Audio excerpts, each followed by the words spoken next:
कथा है, एक भक्त था, उसके स्वप्न में जगन्नाथ जी आते थे। वो इतना रोता था मंदिर के बाहर खड़े होकर के।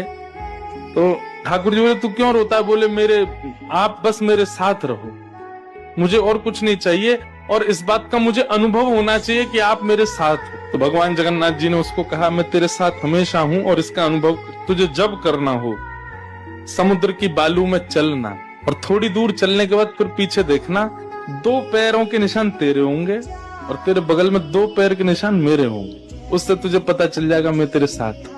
अब तो वो रोज जाता, समुद्र के तट पर चल के देखता, थोड़ी दूर चलता तो 2 पैर के निशान उसके और बगल में छोटे छोटे छोटे चरण भगवान के।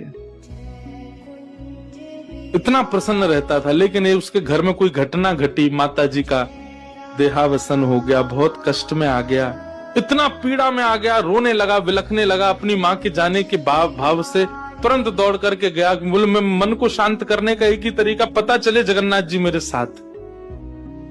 अत्यंत पीड़ा में था। जैसे ही समुद्र के तट पर चल रहा था, रो रहा था बहुत तेज तेज।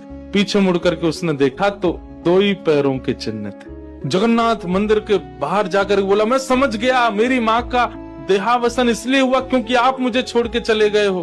अब आप मेरे साथ में नहीं हो। आपने कुछ दिन मेरा संग किया, उसके बाद मुझे अकेला छोड़ दिया। नाथ, आप ऐसा कैसे कर सकते? मुझसे क्या अपराध हुआ? रोने लगा, बिलखने लगा। जगन्नाथ जी रात्रि में फिर स्वप्न में आए। क्यों रो रहा था? बोले, नाथ, आप मेरे साथ थे हमेशा, और आज आप मेरे साथ नहीं थे। मैंने जाके देखा 2 ही चरण चिन्ह थे, और आज ही मेरी माँ का भगवत धाम गमन हो गया। इसका मतलब आपने मुझे त्याग दिया ना? मुझसे कोई अपराध हुआ है? भगवान बोले, नहीं। तो फिर आज आपके चरण चिन्ह क्यों नहीं थे?